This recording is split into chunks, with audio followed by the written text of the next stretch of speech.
Sadakama Annawa Bodhuda Nanga Satema Liya Chause Tonsa Myop Shide Toparaka Sago Yasavyaha Pinya Parmigo Jambu Biro Hojangera Shide Nogama Pinya Shidu Net Mashiduha along Webya Chana Pia Launoha Bebo Ave Yo Pinya Baravi Sivu Atokera Shadoja Tumyade Boviro Senzanya Shide Tinya Bodudari Shide Nogama Pinya Yichini Shi on Sora Tubadu Luleodo Shilara Mahovu Josa Atomadalin Pinya Yichin Sura Pipola Shide Ero Pinya Yala on Bari looked in the lead solution. Pinya Barmi Pipo Pinya go Chipwasi Dade Kudu Johnson Bale Sabi Janganema Lila Viro Chipesui Atika Jaunaro Madira go Mimianji Pinya Barbi Maybe go and Divoya Mimiane, Lilare, Tenure, Matare Eraha, Pinya Barbi, PJ, Joundiari, Pilosolo Pia Launoha, Tiarmane Padaviro, Pinya Shi, the Manavia Manari, Tanchenka Biro Mimian Sasuli Shi, Eri Mimian Mugu, Jambu Biro, Silia Wama, Pinya Jewa Jensure, Joya. Tajamu Pinya Sudima Kuraya or Sivu Ato Cheha Tibua Dweleve Pinya Dodefu Chide Namoa Dweleve Pinya Barbi Chide Tignikido Pinya Barbi Chipu Sure Yujene Pinya Yi Taban Wiri Lode Lujare Danyare Tayo Pinya Barbi Mapipula Lusra To Hawaii of Chide Lubio Sabi Janga Soya Soyino Begoni Major have Pinya Barbi Lodino Sodi Dwaja Mimi Kuranga Lila Laisara Mohene The Chandu de Pinya Dudefu Topan Kunire Suraha Chini Gaungu Pumbide the wall of Hashimako Ero Kuran Pinya Temyete Sure Bogu Muriha Kukurai Lila Yam Sibuyame Atoame Sure Deveha She Tin Shapolin Parvi Poye Madase Sure, Yasavia Those Nabano, Yojamia Leganari, following Chinshala in the Yama. Pinya Barbi Pivo Sura, Tukurai, Mimian, Susan, singing, don't that be of Pinya Barbi, Dode on Lokera Pit. Tadamolo, Pinya Barbi Pijin, Kukurai, Lila, Sivu, Tinja, Manama, Desane Desa, Pinya Sura, Temia Lama Pide Sura. Mataja Bobo, no? Erelo Movene Aguni Bayon that the net, Pinya Barbi, Pilla Malalo, Bameson. Pinya de Mode, Tauku, Golota, Turaba, Pinya Dapo, Tauku loaded so a Tauku web semelo. Canso di Ma, Saniti, the Ridan, Pagano Soreta. Kalayana Gari, Kalayana, Babakari, Sapabaka, Yaditan, Webedivis and Daritan, Heredipalando. Tidanaro Shire, Dime do Kolote Ponsane Cassin, a Judia Sura Yadata. Tadamolo Pinya Barbi Pivoya, Dragat, Mimiro Kura, Susan, Leila, Mada Nayujen, De Adama Nayujen, Leila, Siu Ato Chen Suraria, Pinya Barbi Pichin, Johnny Velu, Dilu Mata Pinyaha, Emidamata Mushilo. Pinya Narana Yadana, Pinya the Ludaru, to get Serenavelo, Yasavia, Chimabiro Hoja. Yasavia Tayaro, Ya Pinya Bovio, the Yejid. Nevan Yabo Drenaveti, Pinya Rave, Somsha Pete on Mapsit. Tadamu Megan Shibama saying Tama Deti Puriso and Losa Day. Nevan Dware. Megan Luso, Jimia Noma, Pinya ထိတ်ဆုံးကရှိနေတယ်ပညာကဥဆောင်ပြီးတော့သွားရတာဖြစ်တယ်ဘယ်လမ်းကြောင်းပဲဖြစ်ဖြစ်နိဗ္ဗာန်လမ်းကြောင်းဆိုတာပညာကနေဥဆောင်ပြီးတော့သွားတာဒါကြောင့်မို့လို့ကမ္မဋ္ဌာန်းတရားအထုတ်ပြီးဆိုတာတောင်မှပဲသင်ပြီးမှလေ့လာပြီးမှအထုတ်သင့်တာပေါ့အဲ့ဒါလို့မဟုတ်လို့ရှိရင်ဘယ်ပညာရပဲဖြစ်ဖြစ်မသင်မဲနဲ့လုပ်လို့ရှိရင်လွယ်လွယ်မှားမှားဖြစ်နိုင်တာပဲဒါကြောင့်မို့အရာခတ်သိမ်းဟာမှတ်သားခြင်းသင်ယူခြင်းနဲ့သွားရဒါကြောင့်မို့မြတ်စွာဘုရားကသာသနာတော်လို့ဆိုတဲ့နေရာမှာပရိယတ္တိဆိုသင်ယူခြင်းဆိုတာကိုရှေ့တန်းကထားခဲ့တာသင်ယူတဲ့အတိုင်းပဲလိုက်နာကျင့်သုံးမှုဆိုတာပฏิပတ်တိသင်ယူခြင်းနဲ့လက်တွေ့ကျင့်သုံးခြင်းဒီနှစ်ခုပေါင်းစပ်တဲ့အခါမှာထူးခြားတဲ့အသိဉာဏ်တစ်ခုကိုရရှိနိုင်တာပฏิဝေဒပေါ့ဒါကြောင့်မို့သင်ယူမှုနဲ့ခင်းပြီးတော့ရတဲ့ပညာဆိုတာလည်းအမှန်တမ်းရှားပါဒါကြောင့်မို့သင်ယူရမယ်မေးတယ်မြန်းတယ်ဆိုတာသင်ယူခြင်းတစ်မျိုးပဲပေါ့ဒါကြောင့်မို့မေခွန်းထုတ်တယ်ဆိုတာဟာမိမိအတွက်အသိဉာဏ်တွေတိုးဖို့ပဲဒါမို့ပညာတန်ဝတ္တိကပฏิဝေဒကုသိုလ်ဆိုဒီမှာယဟန်တန်ဃာတွေနဲ့တွေ့တဲ့အခါမှာကုသိုလ်ဆိုတာဘယ်လိုဟာခေါ်တယ်အကုသိုလ်ဆိုတာဘယ်လိုဟာခေါ်တယ်လဲဒီစကားလုံးရဲ့အဓိပ္ပာယ်ကဘယ်လိုရှိတယ်လဲဘယ်လိုလိုက်နာရမလဲလုံးသင့်တာနဲ့မလုံးသင့်တာခွဲခြားပြီးဘယ်လိုသိရမလဲဆိုတဲ့မေခွန်းနေနဲ့စူးစမ်းလေ့လာပြီးမှနာယူမှတ်သားခြင်းဟာပညာတန်ဝတ္တိကပฏิပဒါကုသိုလ်ပဲအသိပညာကိုတိုးတက်စေတယ်ပေါ့အဲ့တော့ဘုရားလောင်းဟာဖြစ်လျက်ဘဝမှာအသိဉာဏ်ကျွယ်ဝဘာဖြစ်လို့ကျွယ်ဝတယ်လဲလို့ဆိုရင်သူကိုယ်တိုင်ကိုယ်ကစူးစမ်းလေ့လာမှုဟာအမြဲတမ်းရှိတာမန်ပုဂ္ဂိုလ်တွေလို့အမှတ်တမဲ့နေလေးရှိတာမဟုတ်ဘူးအလုံးကိုစူးစမ်းလေ့လာလေးရှိလောကကြီးအကြောင်းနဲ့ပတ်သက်လာတဲ့အခါမှာဘုရားလောင်းဟာဘယ်ရာပဲဖြစ်ဖြစ်ဘယ်ဘဝပဲရောက်စူးစမ်းလေ့လာတဲ့ဆင်ញင်တုံတရားသူ့မှာရှိလေရှိတယ်ပေါ့အဲ့ဒါကြောင့်မို့လို့ဘုန်းကြီးတို့တွေလည်းဘယ်ကိစ္စမှမဆိုအမှတ်တမဲ့မနေဘဲနဲ့စူးစမ်းခြင်းလေ့လာခြင်းအမှတ်တမဲ့လက်ခံတာမျိုးမဟုတ်ဘဲနဲ့ကိုယ်တိုင်စူးစမ်းလေ့လာပြီးမှလက်ခံကျင့်သုံးမှုဆိုတာလှုပ်တင်လှုပ်ထိုက်တယ်ပေါ့အဲ့ဒါဟာအရေးကြီးတဲ့အချက်ပဲအခု950ဇတ်တော်တွေတဲက460နဲ့30မြောက်သုပ္ပါရကဇတ်ဆိုတာရှိတယ်အဲ့ဒီဇတ်ကတော့အဓိကကတော့မြတ်စွာဘုရားရဲ့ပညာစွမ်းအားကိုပညာစွမ်းကိုချီးမွမ်းကြတဲ့ဉာဏ်တော်တွေနဲ့ပတ်သက်ပြီး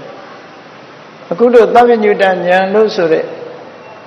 ဉာဏ်ဤဉာဏ်တွေအထွတ်ထိပ်ရောက်တဲ့အခါမဆိုဘဲနဲ့မဆိုထားနဲ့ဘုရားလောင်းဘဝတုန်းကတည်းကပညာဉာဏ်ကြီးမားတဲ့ပုဂ္ဂိုလ်ဖြစ်ခဲ့တယ်ပညာရှိဆိုဒီမှာပညာမဲ့တဲ့ပုဂ္ဂိုလ်သွားကြည့်တာတဲ့သိကြတယ်ပေါ့အဲ့တော့အဲ့ဒီဇာလမ်းမှာအခုခေတ်စိတ်ဝင်စားဖို့ရကောင်းတဲ့အနဝဗေဒလို့ပြောကြတယ်ဒီအနဝမှာသင်ကြားရတဲ့အချက်လက်တွေတဲ့ပို့ပြီးတော့စိတ်ဝင်စားစရာကောင်းတဲ့ပင်လယ်သမုဒ္ဒရာကအခြေအနေတွေကိုဒီထဲမှာဖော်ပြထားတာလေးတွေရှိတယ်950ဇာတ်ထဲမှာဖော်ပြထားတာရှင်းတုံးကလေးကဒီသမုဒ္ဒရာနဲ့ပတ်သက်တဲ့ဘဝတုဒ္ဒတွေသူတို့နိယမကသုဒ္ဒလို့ခေါ်တဲ့ပင်လယ်ခရီးသွားကျွမ်းကျင်တဲ့သင်္ဘောတကြီးမာလိမ်မှုတွေကျွမ်းကျင်လိမ္မာရတဲ့နီးစနစ်တွေဟာအိန္ဒိယနိုင်ငံမှာတစ်ချိန်တုန်းကရှိခဲ့တယ်ပေါ့တစ်ချိန်တုန်းကရှိတယ်ပင်လယ်ခရီးနဲ့ပတ်သက်ပြီးတော့ပင်လယ်တွေရဲ့အမျိုးအစားပင်လယ်ခရီးရဲ့အနေအထားတွေကိုအကုန်လုံးလေ့လာပြီးတော့ကျမ်းစာတွေပါတွေပြုစုထားတယ်သို့တော့ဒီကနေ့ခေတ်မှာတော့ကျမ်းစာတော်တော်များများဟာပျောက်ဆုံးပြီးတော့ကုန်ကြတယ်အိန္ဒိယနိုင်ငံကမြန်မာပြည်ရောက်လာတဲ့ကျမ်းစာတွေအခုခေတ်မှာဆိုလို့ရှိရင်ဒီဘိုးတော်လက်ထက်ကအိန္ဒိယနိုင်ငံသွားပြီးတော့ဆေးချမ်းနေတို့သွားရောက်ရှာဖွေပြီးမြန်မာလိုပြန်ဆိုခဲ့တာ မောင်းတော်သာသနာပိုင်ကြီးနဲ့တွဲဖက်ပြီးတော့မြန်မာလူပြန်ဆိုခဲ့တဲ့ကျမ်းတွေဟာ100ကျော်ရှိတယ်လို့မှတ်တမ်းရှိတယ်အဲ့ဒါတွေကိုအကြောင်းပြုပြီးခဏတိုင်းရင်းစေးဆိုပြီးတော့တိုင်းရင်းပညာရပ်တွေကိုသင်ကြားနေကြတယ်အာယုဗေဒဆိုတဲ့ပညာရပ်တွေဒါတောင်မှဆရာဇီဝကကြီးတတ်တဲ့ပညာရပ်တွေအစုံဟုတ်ပုံမရဘူးနော်အဲ့တော့လောကမှာပညာရပ်တွေဟာအမှန်တမ်းတန်ဖိုးရှိပေမဲ့လို့လူတွေရဲ့ဒီတတိတို့ပညာစွမ်းအားတို့မမီသည့်အတွက်ကြောင့်လောကမှာပညာရပ်တွေဟာနှမျောစရာကောင်းအောင်ပျောက်ဆုံးပြီးတော့သွားကြတယ်မြန်မာနိုင်ငံမှာတော့ပို့ပြီးတော့မြန်မြန်ဆန်ဆန်ပျောက်တာပါတော့ဆိုရင်မိမိရဲ့ပညာကိုဖြန့်ဝေမပေးဘဲနဲ့နှမျောတွန့်တိုခြင်းပဲဖြစ်တယ်မြန်မာလူမျိုးတွေကနှမျောတွန့်တိုတဲ့နေရာမှာပညာကိုရှုပ်ဝက်တဲ့ထိန်ချန်တဲ့နေရာမှာထိတ်တန်းမှာရှိပုံရချက်ဒါသေးနီးတောင်မှကောအောင်မပေးချင်ဘူးเนาะဘာလေးပဲဖြစ်ဖြစ်နီးရှိထားလို့ရှင်အဲ့ဒီနီးကိုသင်ပေးလိမ့်မရှိကြဘူးမြန်မာလူမျိုးတွေဆေးနီးဆိုလို့ရှိရင်လည်းပဲ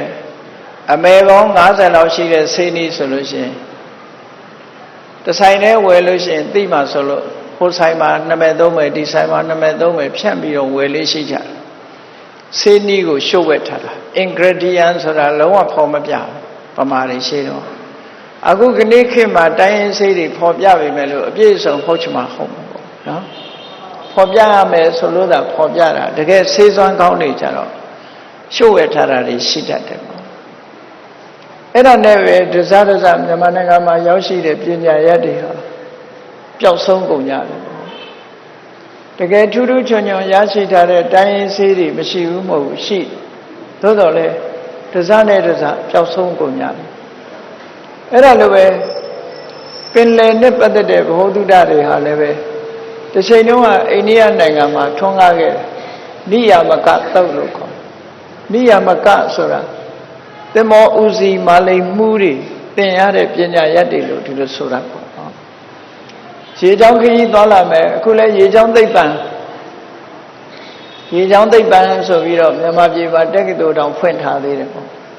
ဘာတွေဘလောက်သင်တယ်လို့တော့သေချာတော့မသိဘူးသင်္ဘောတိဆောင်နီးတို့သင်္ဘောစိတ်ကန်းတွေလုံနီးကားတို့သင်ပင်လယ်ခရီးသွားတဲ့နီလန်းတွေတို့ဒါတွေတော့ပါကောင်းပါမှာပေါ့နော်အဲ့တော့ထိုခေတ်တုန်းကရှေးတုန်းကအနဝဗေဒဆိုတာဒီတဲ့ပို့ပြီးတော့ကျေပြန့်စွာရှိခဲ့တယ်လို့ဆိုတာတော့ဒီဇက်အရာခံမှန်းလို့ရနိုင်တယ်ဒီဇက်အရာခံမှန်းလို့ရအနဝဗေဒဆိုတဲ့ပညာရပ်ပင်လယ်အသွေးရောင်ဘလို့ရှိရင်ဘာယရနာတွေရှိတယ်ဒီပင်လယ်ရဲ့အ내ဟာဘလောက်ရှိတယ်အန္တရာယ်ကင်းတယ်မကင်းဘူးဆိုတာစပြီးတော့အကုန်လုံးရှေးမှာဒီပညာရပ်တွေဟာအတိအကျရှိခဲ့တယ်ရှိခဲ့သို့တော်တဖြည်းဖြည်းနဲ့ဒီပညာရပ်တွေကင်းသွားတယ်ပျောက်သွားတယ်လို့ဒီလိုပြောအဲ့တော့ဒီသုပ္ပရကဇတ်မှာဘုရားလောင်းတော်ဟာဒီပညာတွေတတ်တဲ့မျိုးရိုးမှာသွားဖြစ်တာဒါကြောင့်မို့ကုရုတိုင်းမှာကုရုဘုရင်ချုပ်လွှမ်းမိုးအုပ်ချုပ်နေတဲ့အချိန်စိုးစံနေတဲ့အချိန်မှာဘာရုကိစ္စကလို့ဆိုတဲ့စိတ်ကမ်းမြို့ကြီးတစ်မြို့ရှိတယ်ဘာရုကိစ္စကဆိုတဲ့ပင်လယ်စိတ်ကမ်းမြို့တစ်မြို့မှာဘုရားလောင်းတော်ဟာရှေးကြောင်းခရီးသွားလာတဲ့ပညာရပ်မှာကျွမ်းကျင်တဲ့မိသားစုကမွေးဖွားလာတဲ့ပုဂ္ဂိုလ်တူဖြစ်တယ်အဲ့ဒီမှာမိဘဆီကပညာရပ်တွေကိုသင်လို့နိယာမကသုတ်လို့ဆိုတဲ့ရှေးကြောင်းဥစီမာလိမ်မှုတွေသင်ယူရတဲ့ပညာရပ်တွေကိုသူတစ်ဖက်ကန်းခတ်တည်ထီအောင်တက်ကျွမ်းတယ်တက်ကျွမ်းတဲ့အတိုင်းပဲသင်္ဘောတွေကိုဥဆောင်ပြီးတော့လမ်းပြပြီးပင်လေခရီးထဲမှာအယောင်းဝယ်ကိစ္စတွေနဲ့အခောက်ပေါင်းများစွာသူသွားခဲ့တဲ့အတိုင်းပဲဘယ်တော့မှဒုက္ခရောက်တယ်လို့မရှိဘူးတဲ့အဲ့တော့ရေချောင်းသွားလာတဲ့ပုဂ္ဂိုလ်တွေကယာတိဥရုလည်းကျွမ်းကျင်တဲ့ပုဂ္ဂိုလ်ဖြစ်ရမယ်မုန်တိုင်းတွေဘာတွေရှောင်နိုင်ရမယ်ယာတိဥရုအနေအထားတွေကိုကြည့်နိုင်ရမယ်ပင်လယ်ခရီးဆိုဒီမှာအလွန်အန္တရာယ်များတယ်ဆိုတာအလုံးသိကြတာပဲအဲ့ဒီပင်လယ်ခရီးကိုဥဆောင်ပြီးတော့သွားဖို့ဆိုတာလွယ်ကူတဲ့ကိစ္စမဟုတ်ဘူးပေါ့ဒီမှာဘုရားလောင်းက အဝိဒပညာဉာဏ်ကြီးမားသည့်အတွက်ကြောင့်သူကောင်းဆောင်ပြီးတော့သွားတဲ့သင်္ဘောတွေရွက်လေတွေဟာဘယ်တော့မှဘေးရန်အန္တရာယ်နဲ့ကြုံနေမရှိဘူးတဲ့ချောချောမောမောပြန်ပြီးတော့ရောက်လာတာများတယ်ပေါ့အဲ့ဒါလို့သွားလာရင်ကနေပြီးတော့ပင်လယ်ထဲသွားရပါများတဲ့အခါမှာအခုခေတ်ကလို့အကာအကွယ်တွေမလုံနိုင်တဲ့အတွက်ကြောင့်ဆန်းငံရည်တွေနဲ့မျက်လုံးနဲ့အစမပြေဖြစ်ပြီးတော့နောက်ဆုံးမှမျက်စိကွယ်သွားတယ်သူကဆန်းငံရည်တွေမျက်စိထဲဝင်မှများတဲ့အခါကျတော့ဘုရားလောင်းဟာမျက်စိကွယ်သွားတယ်တဲ့မျက်စိကွယ်သွားတော့ဒီသင်္ဘောလမ်းပြမာလိမှုအနေနဲ့မလုပ်တော့ဘဲနဲ့နန်းတော်သွားပြီးတော့ကုရုဘုရင်ကြီးရဲ့အကြံပေးဘုရင်ကြီးကိုမိပြီးတော့အသက်မွေးဖို့ရသူသွားတယ်ဘုရင်ကြီးကသူ့ကိုဗတာဝန်ပေးတော့လို့ဆိုတဲ့အခါဘုရင်စီလက်ဆောင်ဖြစ်စေတစုံတစ်ခုဖြစ်စေလာရောင်းတဲ့အခါမှာရောင်းနဲ့ဝယ်တဲ့ပစ္စည်းပေါ်မှာအကဲဖြတ်တဲ့ပုဂ္ဂိုလ်နော်ရှားပြတ်အရာရှိခံထားတယ်ရှားပြတ်အရာရှိခံထားတရက်ကြတော့ဘာရောက်လာတော့ဆိုစင်တကောင်လာပြီးတော့ဘုရင်ကြီးကိုဆက်တယ်ဘုရင်ကြီးရဲ့မင်္ဂလာဆင်တော်အဖြစ်အသုံးပြုဖို့ဆိုပြီးတော့ဆင်လာဆက်တော့ဘုရင်ကြီးကဖျားလောင်းကိုအဲ့ဒီရာပြအရာရှိဖျားလောင်းကိုချိခိုင်းတယ်ပေါ့ဒါပေမဲ့သူကမျက်စိမမြင်ရဘူးမမြင်ရပေမဲ့လို့သူကဆင်တကိုယ်လုံးကိုစမ်းကြည့်တယ်စမ်းကြည့်တာနဲ့ဆင်ရဲ့အသွေးမွေးရစပြီးအကုန်လုံးသူကပြောနိုင်တယ်အဲ့ဒါလောက်ထိအောင်သူလိမ္မာကျွမ်းကျင်တယ်မျက်စိကတော့မမြင်ရဘူးစမ်းရုံနဲ့သိတယ်အခုကလည်းဒီမျက်စိနဲ့ကိုယ်ရဲ့လင်းမရတဲ့ပုဂ္ဂိုလ်တွေရဲ့စွမ်းရည်တတ္တိရှိတာတွေအများကြီးရှိတယ်ခုခေတ်မှာလေသူတို့မှာ sensation ကသူများတဲ့ကောင်းတတ်တယ်ပေါ့သူများတဲ့ကောင်းတတ်တယ်ဗမာပြည်မှာကိုဒီလိုရှိတယ်နော်တခါတော့ကရန်ကုန်မှာအခုခေတ်မျက်မမြင်ကျောင်းနေပေါ့မျက်မမြင်ကျောင်းတွေကအနိဋ္ဌပညာတွေသင်ပေးပြီးတော့သူတို့စာဝတ်နေရေးအထောက်အကူဖြစ်အောင်ဂျပန်နိုင်ငံကအနိဋ္ဌဒီအကျော်ပြင်ပညာရပ်တွေသင်ပေးထားတယ်တခါတော့ကဘုန်းကြီးတို့စီလာပြီးတော့အကျော်ပြင်ပေးတဲ့မျက်မမြင်လူငယ်တယောက်ကဘာပြောတော့ဆိုတော့နေပြည်တော်မှာတဲ့မီးတွေထွန်းထားတာထိန်းနေတာပဲတဲ့ဘုန်းကြီးကတော့စဉ်းစားတယ်သူမြင်ရသလားမသိဘူးလို့နေပြည်တော်မှာမီးတွေထွန်းထားတာထိန်းနေတာပဲတဲ့နော်နှိပ်ရင်းကနေစပိစရပြောတဲ့အခါအဲ့တော့သူတို့မှာဘာတွေလှုပ်ထားတယ်ဆိုတာခံစားသိရှိနိုင်တဲ့စွန့်ရင်တတ္တိတွေသူတို့မှာတော့ရှိပုံရတယ်ကြာရှိပုံရတယ်ဘုရားလောင်းမျက်မမြင်ဒီရာပြတ်အရာရှိဟာလဲဆင်ကြီးကိုစမ်းလိုက်တယ်စမ်းလိုက်တဲ့အခါကျတော့သူကအဖြေထုတ်တော့ဆိုဒီဆင်ကားတဲ့မွေးတုံးကသူ့အမေကနှာမောင်းနဲ့ထိမ့်ပေးတာမရှိသည့်အတွက်ကြောင့်မတ်တရမွေးတဲ့အခါမှာနောက်ကိုနှာမောင်းနဲ့မထိမ့်လိုက်နိုင်ခင်အောက်ကျသွားတော့ခြေထောက်နှစ်ဖက်နောက်ကနည်းနည်းတိုသွားတယ်ဟောအဲ့ဒါလို့နောက်ခြေထောက်နှစ်ဘက်ကနည်းနည်းတိုးနေတယ်တဲ့ဒါကြောင့်မို့ဘုရင်မင်းကြီးရဲ့စီးတော်စင်မဖြစ်သင့်ပါဘူးလို့ပြောဟောတကယ်ဆင်ကိုလာရောက်တဲ့ပုဂ္ဂိုလ်တွေလာဆက်တဲ့လူတွေမေးကြည့်လိုက်တော့ဟုတ်တယ်တဲ့ငယ်ငယ်တော့အဲ့ဒါလိုဖြစ်ခဲ့တယ်ဆိုတာဟောမျက်စိမမြင်ရတဲ့ပုဂ္ဂိုလ်ကအဆုံးဖြတ်ပေးလိုက်တယ်နောက်ခြေထောက်နှစ်ဘက်ကနည်းနည်းတိုးနေပါတယ်ဒါကြောင့်မို့ဘုရင်မင်းကြီးရဲ့စီးတော်စင်မဖြစ်သင့်ပါဘူးလို့ဆုံးဖြတ်ပေးလိုက်ဘုရင်ကြီးကသူ့ကိုဆုချတာငွေ၈ကျပ်ပဲဆုချတယ်အဲ့ဒါလို့မှန်မှန်ကန်ကန်ဟောပြောပေးနိုင်တဲ့အတွက်ကြောင့်ပတ်စံ၈ကျပ်ငွေ၈ကျပ်ရနော်အတဗျာ၈တဗျာရနောက်တစ်ခုတစ်ခါဘုရင်ကြီးစီးဖို့ဆိုပြီးတော့မြင်းနှကောင်လာဆက်တယ်ဘုရင်ရဲ့စီးတော်မြင်းအဖြစ်အသုံးချဖို့ဆိုတော့အဲ့ဒီမြင်းကိုသူကစမ်းသပ်ပြီးတော့ကြည့်လိုက်တယ်ကင်ပြီးတော့စမ်းကြည့်ရနေပြောတော့ဒီမြင်းကတဲ့သူ့မွေးပြီးတော့သူ့အမေကမကြခင်သေသွားတယ်တဲ့အဲ့တော့သူနိုးမွားဘူးတဲ့ဒီမြင်းဟာမွေးလာတဲ့နောက်မိခင်ရဲ့နို့ဝအောင်မဆိုးရဘူးဒါကြောင့်မို့လို့ အင်းအားကလုံလောက်အောင်မရှိဘူးဒီမြင်းကလည်းပဲဘုရင်ရဲ့စီးတော်မြင်းမဖြစ်သင့်ပါဘူးလို့ဆုံးဖြတ်ပြီအဲ့လိုဆုံးဖြတ်လိုက်တဲ့အခါကျတော့ဟုတ်နေပြန်ရောမြင်းမွေးတဲ့လူတွေကမှန်နေတဲ့အဲ့တိုင်းပဲတဲ့မွေးပြီးတာနဲ့သူ့အမေမြင်းမကြီးကဆုံးသွားတယ်တဲ့ဒါမို့လို့နှုတ်ဝအောင်မဆောက်ရအောင်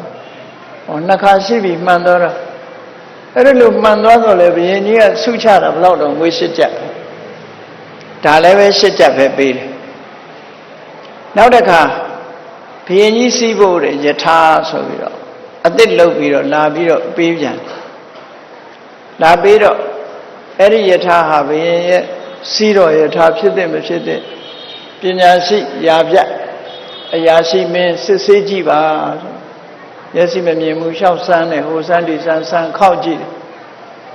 ပြီးတော့ဘာပြောတော့ဆိုဒီယထာမှာသုံးထားတဲ့အသားတွေဟာတဲ့အခေါင်းရှိတဲ့တစ်ပင်ကဟာသုံးထားတာတဲ့အဲ့ဒါကြောင့်မို့လို့ဘယင်စီးတော်ယထာမဖြစ်သင့်ပါဘူးတဲ့အခေါင်းရှိတဲ့တစ်ပင်ဟာသုံးထားတယ်ဆိုဟုတ်သလားဆိုဟုတ်တယ်တဲ့ဟိုလူတွေကအဲ့ဒါမှန်တော့လည်းပဲ၈ကျပ်ပဲပေးသူနော်၈ကျပ်ပဲရတယ်ဟောနောက်တစ်ခုကျတော့ဘုရင်ကြီးအသုံးပြုဖို့ဆိုပြီးတော့ကပလာဒီကြီးလာပြီးတော့အဖိုးတသိန်းထိုက်တဲ့ကပလာတဲ့ကြီးလာပြီးတော့လှူလက်ဆောင်ရပြန်ဘုရင်ကြီးကဒီကပလာတဲ့ကိုစစ်ဆေးခိုင်းတဲ့အခါကျတော့သူကကပလာဒီကြီးကိုစမ်းတက်ကြည့်ပြီးတော့ဘာပြောတော့ဆိုဒီကပလာတဏှာမှာတဲ့ကြွက်ကြိုက်ထားတာရှိတယ်ဒါကြောင့်မလို့ဘုရင်ကြီးမသုံးနိုင်ပါဘူးတဲ့ဟောကြွက်ကြိုက်ထားတဲ့နေရာရှိတယ်အဲ့တော့သေချာစစ်ဆေးကြည့်လိုက်တော့သူပြောတဲ့အတိုင်းကြွက်ကြိုက်ထားတာရှိနေတယ်ဟောအဲ့ဒါလောက်ထိအောင်သူမှန်အောင်ပြောနိုင်တယ်လို့ဆိုတာအဲ့ဒီမှာလည်းဘုရင်ကြီးကသူ့ကို၈ကျပ်ပဲဆုချတယ်ကြာတော့သူစိတ်ပြက်တယ်ဘာလို့ငါ၈ကျပ်ပဲရတာငါ၈ကျပ်ပဲတန်တယ်ပေါ့ဘလောက်ခက်ခဲတဲ့ပြဿနာပဲဖြစ်ဖြစ်ငါပညာရ၈ကျပ်ပဲတန်တယ်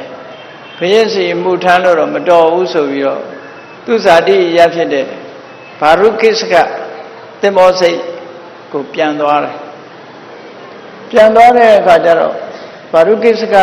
မြို့သူတွေကမြို့သားတွေကနေပြီးဟာတို့ရဲ့ခြေချောင်းကျွမ်းကျင်တဲ့ပညာရှိပြန်ရောက်လာပြီပေါ့ပင်တဲ့ခကြီးကိုသွားကြမယ်ဆိုပြီးသင်္ဘောတိဆောက်ပြီးတော့သူ့ကိုရေချောင်းပြဖို့ဝိုင်းပြီးတော့ပြောကြပြောတော့ငါမျက်စိမှမမြင်တာဘယ်လိုလုပ်ရေချောင်းပြမလဲလို့ဆိုမဟုတ်ပါဘူးတဲ့မျက်စိမမြင်ပေမဲ့လို့ဒီအတန်ကြားယုံနဲ့ဘာပင်လဲဆိုတာသူကပြောနိုင်တယ်အဲ့ဒါလောက်ထိအောင်ကျွမ်းကျင်တာဒါကြောင့်မို့လို့သူ့ကိုပဲအတင်းတောင်းဆိုပြီးတော့ရေချောင်းပြဖို့ဝိုင်းပြီးတော့ပြောကြပြောတဲ့အခါသူလက်ခံပြီးတော့ပင်လယ်ခရီးကိုထွက်ကြပင်လယ်ဆိုတာအမတမအန္တရာယ်များတယ်လူ900ပါတယ်သူတို့ရွက်လေကြီးမှာတင်မောရွက်လေကြီးမှာလူ900ပါဘာလို့ကိစ္စကစိတ်ကန်းကခွာလာပြီးတော့ပင်လယ်ထဲရောက်သွားတာ9ရက်ရှိသွားအဲ့ဒီ9ရက်မြောက်တဲ့နေ့မှာပင်လယ်ထဲရောက်နေတဲ့အချိန်မှာမထင်မှတ်တဲ့မုန်တိုင်းတစ်ခုဝင်လာတော့သင်္ဘောဟာလမ်းကြောင်းပြောင်းပြီးတော့မျောပါသွားတယ်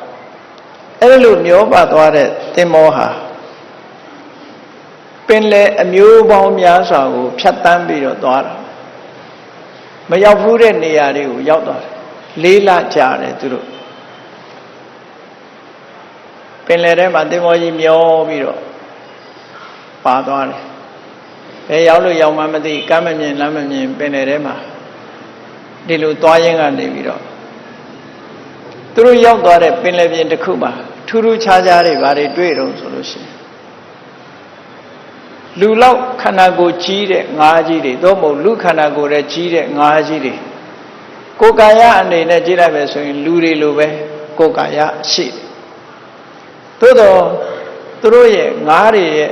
နှာခေါင်းတွေနှုတ်သီးတွေကြတော့တန်လျက်ဓာကြီးတွေလိုပဲအချွန်ကြီးတွေနဲ့အဲ့ဒီငါးကြီးတွေကရှင်မျက်နှာပြင်ပေါ်မှာဘွားကနေပေါ်လာလိုက်ငုတ်သွားလိုက်ဘွားကနေပေါ်လာလိုက်အဲ့ဒီငါးအုပ်ကြီးကအဲ့ဒီပြင်းတဲ့ပြင်ထဲမှာကျက်စားနေတာတော့တွေ့တယ်မြင်တဲ့လူတွေကအဲ့ဒီမှာသူကမေးကြတယ်ပေါ့နော်အုံမုတ်ဆန္တိနိမုတ်ဆန္တိ မနုဿခုရနာတိကတင်တုံးလို့ထက်မြက်တဲ့တင်တုံးသွားလို့ထက်မြက်လာတဲ့နှုတ်ခေါင်းနှာခေါင်းရှိတဲ့လူခန္ဓာကိုယ်လောက်ကြီးတဲ့သို့မဟုတ်လူရဲ့အသွင်သဏ္ဍာန်ပုံစံမျိုးကြီးတွေခတ်ဆင်ဆင်ဖြစ်တဲ့ငါးကြီးတွေမုတ်လိုက်ပေါ်လိုက်နဲ့တွေ့နေရပါတယ်အုပ်လိုက်ကြီးတွေ့နေရပါတယ်အဲ့တော့သင်္ဘောမာလိမှုကိုမေးပြရစေတဲ့ဒီသမုဒ္ဒရာဒီပင်လယ်ကဘယ်လိုပင်လယ်မျိုးပါလဲလို့မေးကြတဲ့အခါမှာသူကပြောတယ်သူတို့သင်ထားတဲ့ကျမ်းစာထဲမှာပါတယ်တဲ့ကျမ်းစာထဲမှာပါတယ်ပင်လယ်ရေကြောင်းခရီးသွားလို့ရှိရင်တဲ့ဒီလိုပင်လယ်မျိုးကိုလည်းရောက်တတ်တယ်ပေါ့ပစ္စည်းဥစ္စာရှာရင်းကနေပြီးတော့လောဘကြီးပြီးတော့ခြေကျွံလက်ချွန်မျောပါသွားတဲ့အခါမျိုးမှာခေါ်ရလို့တင်မောပြတ်တဲ့အခါမျိုးမှာဒီလိုနေရာမျိုးကိုရောက်လာတတ်တယ်ဒီသမုဒ္ဒရာမျိုးကိုခုရမာလီလို့ခေါ်တယ်တဲ့ခုရမာလီဆိုတာခုရဆိုတာတင်တုံးသွားမာလီကပန်းရှိတယ်တင်တုံးသွားလို့ဟာတွေအများကြီးငါးတွေကဒီတင်တုံးသွားလို့ခြုံထက်တဲ့နှုတ်သီးရှိတယ်ဆိုဒီငမန်းတို့လိုကောင်းနေကြတော့သွားတွေကအမတန်ထက်တယ်ပေါ့ခုခေတ်လူတွေကတော့ငမန်းတောင်တွေပါတယ်နဲ့အားရှိတယ်ဆိုပြီးတော့စားနေကြလေရဲ့နော်အဲ့ဒီမှာလွှတ်သွားလို့လက်ကြောက်ဆိုတဲ့ငါးကြီးတွေလည်းရှိသေးတယ်နှုတ်သီးကအရှည်ကြီးတွေပဲဟိုဘက်ဒီဘက်အချွန်တက်ကြီးတွေနဲ့အဲ့ဒီလိုအကောင်ကြီးတွေလည်းပင်လယ်ထဲမှာဆိုတာအလုံးကိုများပြားတာပေါ့ထူးခြားတဲ့အကောင်ကြီးတွေတချို့အကောင်တွေကပျောက်သွားတာဖြစ်လိမ့်မယ်တချို့ species လို့ခေါ်တာပေါ့သူတို့မျိုးဆက်တွေဟာပျောက်ချင်တယ်ပျောက်သွားတတ်တယ်အဲ့ဒီတုန်းကရှိတယ်သူပြောပုံကတော့အဲ့ဒီတုန်းကငုတ်လိုက်ပေါ်လိုက်နှာခေါင်းကဒီတန်လျက်သွားလို့ခြုံပြီးတော့ထက်မြဲနေတဲ့ငါးမျိုးတွေဟာလူလိုပဲပုံသဏ္ဍာန်ကြည့်ရတာလူရဲ့ပုံသဏ္ဍာန်နဲ့ခုခေတ်လို့ဆိုရင်ရေသူမတို့ဘာတို့လိုဟာမျိုးနေမှာပေါ့နော်အဲ့ဒီလိုပုံမှန်သဏ္ဍာန်နဲ့ငါးတွေရှိတဲ့သမုဒ္ဒရာကိုခုရမာလီသမုဒ္ဒရာလို့ခေါ်တယ်တဲ့အဲ့ဒီသမုဒ္ဒရာမှာသူရဲ့စာပေကျမ်းဂန်အရာသူကသိလိုက်တယ်ဒါခုရမာလီသမုဒ္ဒရာလို့ခေါ်တယ်လို့ဆိုပြီးတော့အဲ့ဒီသမုဒ္ဒရာထဲမှာခိတ္တကလေးကြောက်ချပြီးတော့ရက်ခိုင်းပြီးတော့မလုပ်လဲလို့ဆိုရင်အဲ့ဒီသမုဒ္ဒရာထဲမှာစိန်တွေအများကြီးရှိတယ်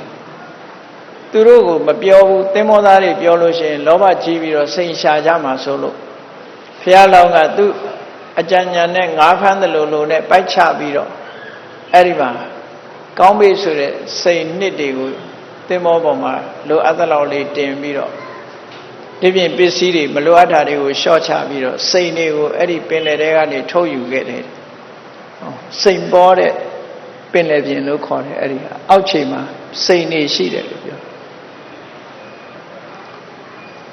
တခါအဲ့ဒီသမုဒ္ဒရာကိုလွန်သွားတဲ့အခါကျတော့ဘယ်ရောက်သွားတော့ဆိုပင်လယ်သမုဒ္ဒရာတစ်ခုသွားတွေ့ပြန်တယ်မတူထူးခြားတဲ့ပင်လယ်သမုဒ္ဒရာတစ်ခုသွားတွေ့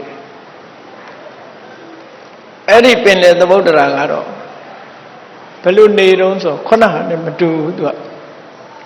ပင်လယ်ထဲမှာရဲတောက်အဝေးကနေလှမ်းကြည့်လိုက်လို့ရှိရင်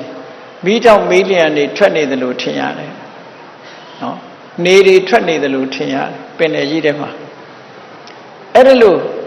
နေလုံးကြီးလိုအနီရောင်တွေပင်လယ်ထဲကထွက်နေတာတွေကိုတွေ့ရတော့သူ့ကိုမေးတယ်ဒီပင်လယ်ကဘာပင်လယ်ခေါ်ပါသလဲလို့မေးတဲ့အခါကျတော့ဒါကအခိမာလီလို့ခေါ်တယ်တဲ့မိပင်လယ်ပေါ့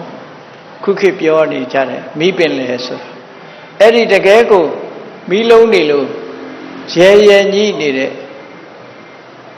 အောက်ကအလင်းရောင်တွေရှိပြီးတော့နေတဲ့ပင်လယ်မျိုးကရှိသေးတယ်။ဘာဖြစ်လို့အဲ့ဒီပင်လယ်ကြီးကမီးရောင်လို့ရဲတွေဖြစ်နေရသလဲလို့ဆိုလို့ရှိရင်အဲ့ဒီပင်လယ်ထဲမှာရွှေတွေရှိတယ်။ဒါကြောင့်မို့လို့အဲ့ဒီရွှေတွေကိုခုနလိုပဲထိုက်တဲ့လောက်သူဆယ်ယူပြီးတဲ့အခါရှေ့ဆက်တင်မောရှေ့ဆက်သွားပြန်တယ်။ရှေ့ဆက်သွားပြန်။နောက်တစ်ခါပင်လယ်တစ်ခုတွေ့ပြန်အဲ့ဒီပင်လယ်ကြတော့နှုတ်ထမ်းထိန်ချင်းလို့ဖွေးဆွတ်နေ အဲ့ဒီပင်လယ်ရေတွေကဖွေးဆွနေတယ်အဲ့ဒီဖွေးဆွနေတဲ့အယောင်တွေဖွေးနေတဲ့ပင်လယ်ပြင်ကြီးကိုတွေ့တဲ့အခါကျတော့သင်္ဘောသားတွေကမေးကြပြန်မေးတော့ဘုရားလောင်းကဒါကဒဋ္ဌိမာလီလို့ခေါ်တယ်တဲ့ဒဋ္ဌိမာလီနှုတ်ထမ်းပင်လယ်လို့ခေါ်တယ်ပေါ့အဲ့ဒီနှုတ်ထမ်းပင်လယ်ဟာဘာဖြစ်လို့ပင်လယ်ရေကဖြူးနေရတယ်လဲလို့ဆိုရင်အဲ့ဒီရေပြင်အောက်မှာအောက်ခြေမှာငွေသားတွေရှိတယ်ပေါ့ဒါကြောင့်မလို့အဲ့ဒီငွေသားတွေကြောင့်မလို့ဖြူးနေတာဆိုတာသူတို့ကိုအတိမပေးပဲနဲ့ခုနလိုသူနီးတနီးနဲ့ခိတ္တသင်္ဘောကိုရပ်တန့်ပြီးတော့ငွေတွေကိုဆဲယူပြီးတော့သူကသင်္ဘောပေါ်တင်သွားပြန်နော်ဒါလောကကြီးမှာထူးခြားမှုတွေဆိုတာအမှန်တမ်းရှိတာပဲ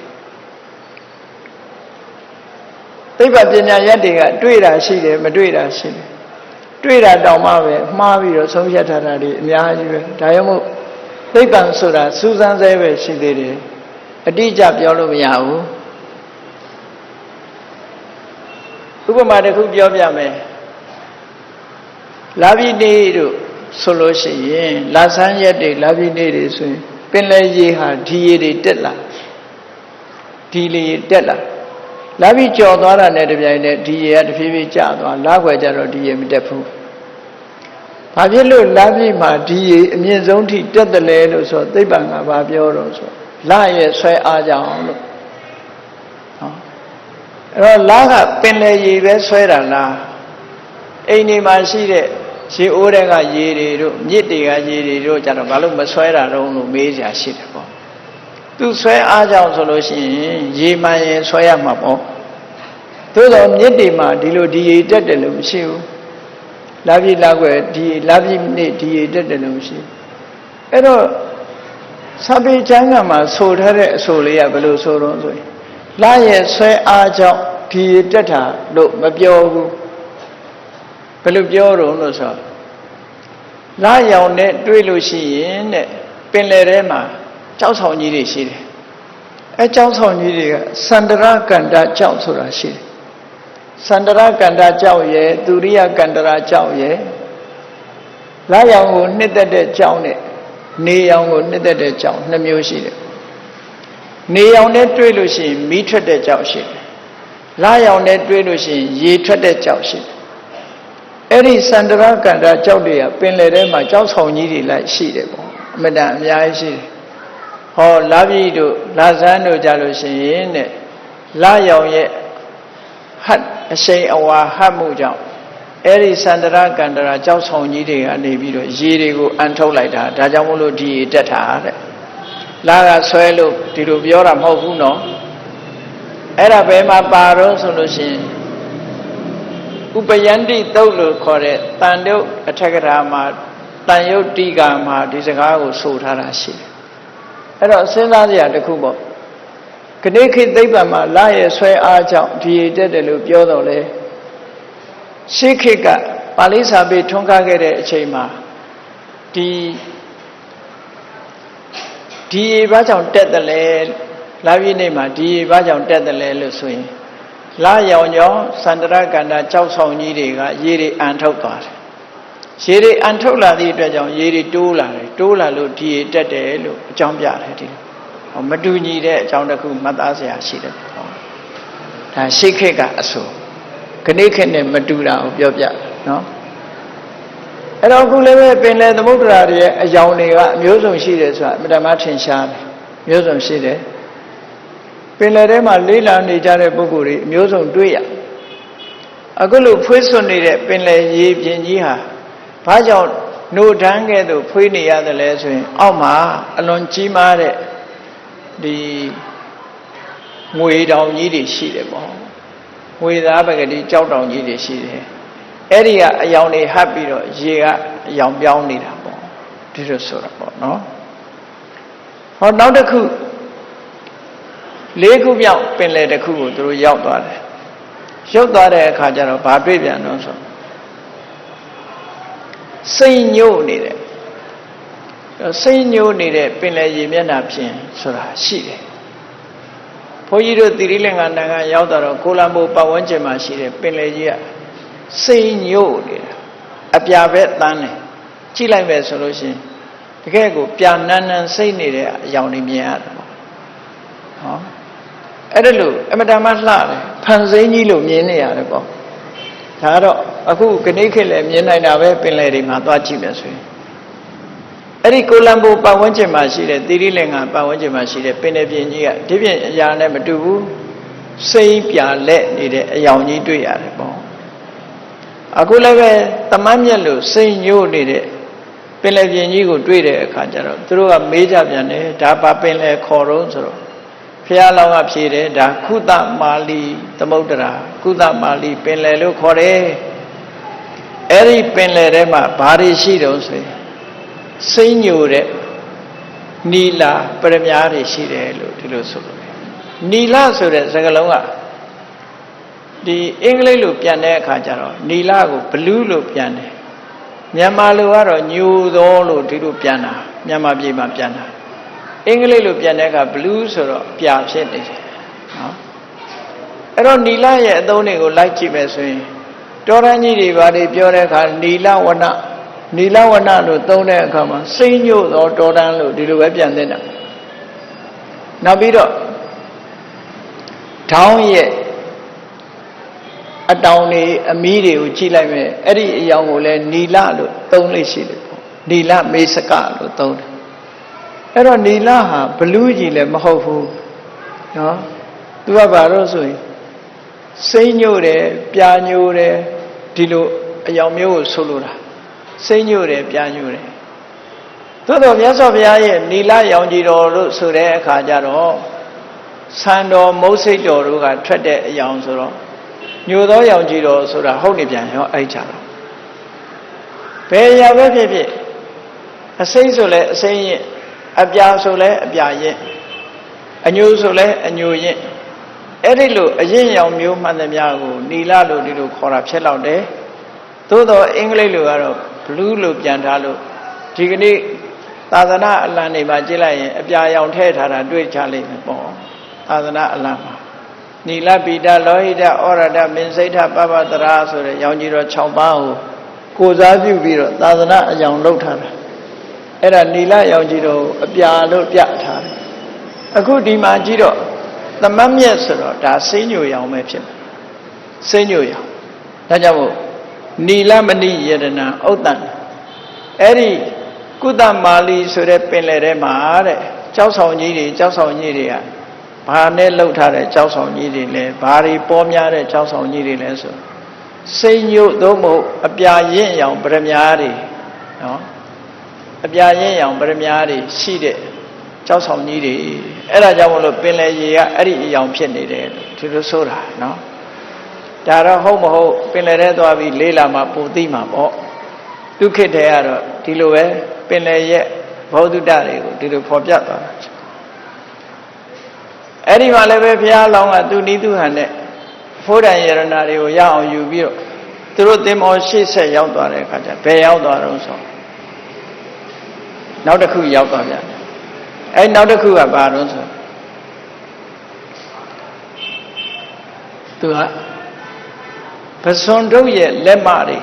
သို့မဟုတ်ဝါးတွေကျူတွေလို့အပင်မျိုးတွေလို့အယောင်အသွေးရှိတယ်ပေါ့ပစွန်တုပ်ကြီးတွေကနန်းကြီးတွေရဲ့ဓမ္မလို့အယောင်အစင်းတွေနဲ့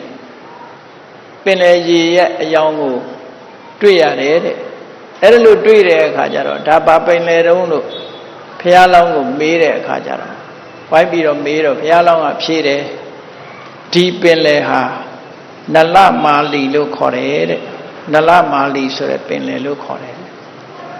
နော်အဲ့နလဆိုတာဓမ္မကိုလည်းခေါ်တယ်ပေါ့ဓမ္မဆိုတာကိုလည်းခေါ်တယ်ပစွန်လုံးတွေရဲ့ဓမ္မတနည်းအားဖြင့်ကျူကိုလည်းခေါ်တယ်ပေါ့အဲ့ဒီပင်လေတဲ့ရောက်သွားတော့အဲ့ဒီပင်လေကဘာဖြစ်လို့အခုလို့အယောင်တွေဖြစ်ရတယ်လဲလို့ဆိုတဲ့အခါကျတော့ဒီပင်လေထဲမှာဘာတွေရှိတော့ဆိုမတာရခံလာလို့ဆိုတဲ့ယရဏတစ်မျိုးရှိတယ်ပေါ့မတာရခံလာလို့ဆိုတဲ့ယရဏတစ်မျိုးဝါကျင့်အယောင်ရှိတဲ့ကြောက်အမျိုးစုံအဲ့ဒီထဲမှာမတာရခံလာ6မျိုးခုခေတ်ဆိုလို့ရှိရင်တော့ ဟိုတဲ့လိုဟာမျိုးပေါ့နော်ဒီအန်တကုတ်ကြောက်မျိုးလိုဟာမျိုးဝါကျင့်ရဲ့အယောင်လေးတွေရှိတဲ့ကြောက်တမိုးရှိတဲ့ကြောက်တစ်မျိုးပဲအဲ့ဒီကြောက်မျိုးတွေပေါ်များတဲ့ပင်လယ်ဖြစ်သောကြောင့်ရေအသွင်ကအဲ့ဒီအယောင်ဖြစ်နေတယ်လို့ဘုရားလောင်းကဒီလိုဖြေတယ်အားလုံးသူတို့၅မျိုးကိုဖြတ်ကျော်၅မျိုးဖြတ်ကျော်ပြီးတဲ့အခါနောက်သူတို့သင်္ဘောမျောသွားတာဘယ်ရောက်သွားတော့လို့ဆိုအဲ့ဒီပင်လယ်ပဲရောက်သွားတဲ့အခါကျတော့ပင်လယ်တွေကအတန်တွေကအလွန်ကြောက်စရာကောင်းတယ်တဝုံဝုံတရင်းနဲ့ငြိမ်သက်မနေဘူးတဝုံဝုံနဲ့အတန်ကြီးတွေကအလွန်ကြောက်စရာကောင်းလာတယ်ခြိုက်ကြီးတဲ့ကိုရေတွေဟာအရှိန်နဲ့ထိုးဆင်းနေတဲ့ပုံစံမျိုး6ကဘာကြီးတဲ့ကိုရေတခွန်းတွေထိုးဆင်းနေတာမျိုးတွေကိုပင်လယ်ထဲမှာဝဲဆုပ်နေတာတွေကိုတွားပြီးတော့တွေ့ရတယ်အဲ့ဒီဝဲဆုပ်နေတဲ့ပင်လယ်ကြီးတဝေါဝေါနဲ့ရေတွေဟာရှန်ထက်လာလိုက်အောက်ထဲမှာကျသွားလိုက်နဲ့6ကဘာကြီးထဲမှာရေတွေထိုးဆင်းနေသလိုတရားမျိုးတွေကိုတွေ့ရတဲ့အခါကျတော့ဒါကဘာပင်လယ်တုံးလို့မေးတဲ့အခါကျတော့ဘုရားလောင်းကဖြေတယ်အဲ့ဒါဘလဝါမုခိဆိုတဲ့ပင်လယ်မျိုးဖြစ်တယ်တဲ့မင်းတို့ဒီပင်လယ်ရောက်လာရင်ကတော့နောက်ကျောင်းပြန်လို့မရတော့ဘူးတဲ့ဒီရောက်သွားလို့ရှင်အကုန်သေးချမှာပဲတယောက်မှနောက်ပြန်လို့မရတော့ဆိုအဲ့ဒီကြတော့မှကြောက်လိုက်ကြတာတဲ့နော်အဲ့ဒီကြလို့ရှိရင်တော့ပြန်လမ်းမရှိတော့ဘူးအဲ့ပင်လယ်ထဲရောက်သွားလို့ရှင်တော့တို့တွေကန်ဆိုးပြီးဒီဘလဝါမုခဆိုတဲ့ဘလဝါမုခိဆိုတဲ့ပင်လယ်ထဲရောက်သွားရင်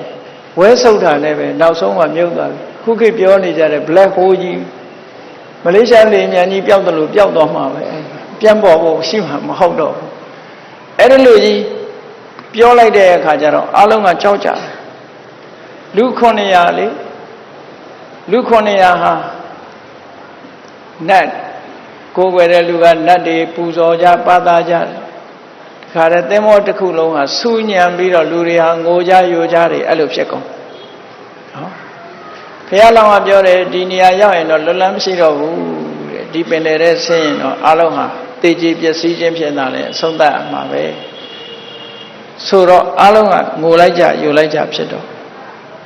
ဘုရားလောင်းကသူ့မှာလည်းပဲတခြားနိလမ်းမရှိတော့ဘူးတဲ့သစ္စာစကားပဲဆိုရမယ်သစ္စာတော့သူဆိုမယ်ပေါ့အဲ့တော့သစ္စာစကားမှတပါငါတို့မှကိုးကွယ်ရမရှိဘူးအဲ့တော့ငါ့ကိုရေမိုးချိုးအဝတ်စားမြန်မြန်လဲပေးကြလို့ဆိုဟောဘုရားလောင်းကသစ္စာဆိုမယ်ဆိုရင်ရှိသမျှလေးနဲ့ထိုင်မဆိုဘူးစနစ်တကျအခုခေတ်လည်းကြည့်ဘုရားဝတ်တယ်မယ်ဆိုရင်တော့သမင်းချက်ရာနေသွားပြီးဩဃာတလှုပ်ရှင်လှုပ်နေကြမှာအဲ့တော့ဘုရားဝတ်တယ်မယ်ဆိုရင်လည်းဘုရားကလည်းအဲ့လိုမသွားသင့်ဘူးပေါ့ရေမိုးချိုးနန္တာတွေဘာတွေဖိလိမ့်ပြီးမှဘုရားကလည်းမှတန်တန်ပြန်ပြန်သွားတဲ့နာပေါ့နော်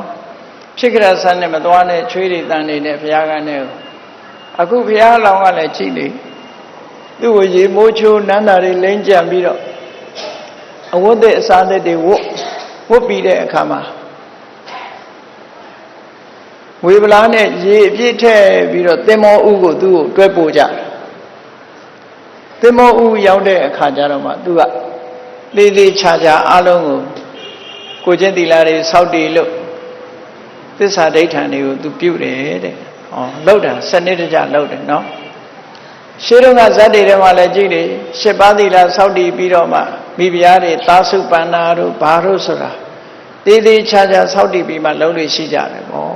မိုးခေါင်လို့မိုးရွာအောင်လုပ်ရင်လည်းသေးသေးခြားခြားအဲ့လိုသီလစောင့်တည်ပြီးမှလုပ်တယ်ဘုရားလောင်းကလည်းထို့တူပဲသီလတွေစောင့်တည်ပြီးတော့ဝိသစ္စာသစ်တွေဝတ်လို့သင်္ဘောဥသွားပြီးတဲ့အခါကျတော့သူကသစ္စာဆိုတယ်သူစစ်တာဆိုပုံလေးကရိုးရိုးလေးပါယတောတရာမိအတ္တနံယတောပတောသမိဝိညုတံကိုယ်ကိုမှတ်မိတဲ့အချိန်ကစပြီးတော့တဲ့သူနားလေတဲ့အရွယ်ကစပြီးနားမလဲခင်ကတော့မသိဘူးပေါ့နော်ကိုမှတ်မိတဲ့အချိန်ကစကိုနားလေတဲ့အရွယ်ရောက်တဲ့အချိန်ကစပြီးတော့တဲ့ဘယ်တတ္တဝါကိုမှသိစေလိုတဲ့စိတ်နဲ့တတ်မိတာမရှိပါဘူးတဲ့ဘယ်တတ္တဝါကိုမှသူမတတ်ဘူးတဲ့သိစေလိုတဲ့စိတ်နဲ့မတော်တဆထိခိုက်သိဆုံးသွားတာတော့ရှိရင်ရှိမှာပေါ့ဒါမို့ Yado Tarami Adana Gogo Amayare Chinga Sabi Yado Padodami Wenudan Tita de Yadiga Sabi Navi Zanami then says a bana Ikapanan be Hendida Tarawara Gong when you said Dabja Mide Suratu Veroma Mama Matema Mishiba Peroma Malakuba Ulu Suburi Eating that this out we say not to take now new the do Tajamolo Naruya Demoya Lilimia Chanyanta, Duni Yatana, Pian Sled Wabazi, Demo Saint Mione Videtro, Pelereo, Tuanivi, Palawamuka Beco, Udi Nevi. Erelu this also Vido, Demo Ugo, ye long like Deca, Demojiga, Lulu, Ule, Doavido, Turuni Tine, Barukisaka, Canaline Pian Yatare, this I saw Anne. Daga, Sadaga, Slowly, my Piatare. Anawa Boduda the Kulu, Madajaya Mabo Fialonha, Yasi Mimi Melu Pelerema Pa Yang Shide Sura, Chibi, two Pinjata, Bodudane, Deepeneha, Vadamodra, Deepenega, Papinle Sura, Quecha Pianine, Pina Yi Chimu Shide. Akulu Drawari and Dego, Ketemoya, this has so vido, this has so ye, Swan that is Shide Sure, Adijan Sabi. Adijan Jawara Bogo, Jambu Biro. Alo Doka Yame Bima, Ketin Line Nine. Aloha, Pioshun Chamyezwa, Drunia, Yaudo, Fialonga, Alo, Soma Ora Bide. Through Yula, Saini, Shooting, Wiri, Gono, Piambiro. The Uzi Kwewi Babyo. Now time in open like Himadwajanero, Evdama and Yare, Talon neve, Long lobby, then we want out the long neve, Chinajar also. Every now of Pinlak Trajaro Bulu, Taga, Fialo, Water Kune Patabido, Pinle Vodu da Jango, Madana Yujara Shibari. Tizaragane Patabido, Poidori, Pina Vodu da Sodima. Mimiro Gorai, Shawe, Susan, the Eugene, Pina Voduda, Pina Parmi Pide, Tajamolo, Kulo Dila, Boama, Teari, Ulemia, Navuluade, Yasavia Hojare, Teari, Yamia di Mimiro, Chain Shide, Chain Kailema, Josaviro, Lela, Sivu, Atopo, Tishi Naleon, Chinjan Joko, Atopo, a queen yeri, Shinido, Josajayama Pidedo. Cozy, the Waja, Chilia, Boama, Pina, Chibwa Jam Pite, Pina Barmi Gudu, Sivu Ato Naya Base on the D.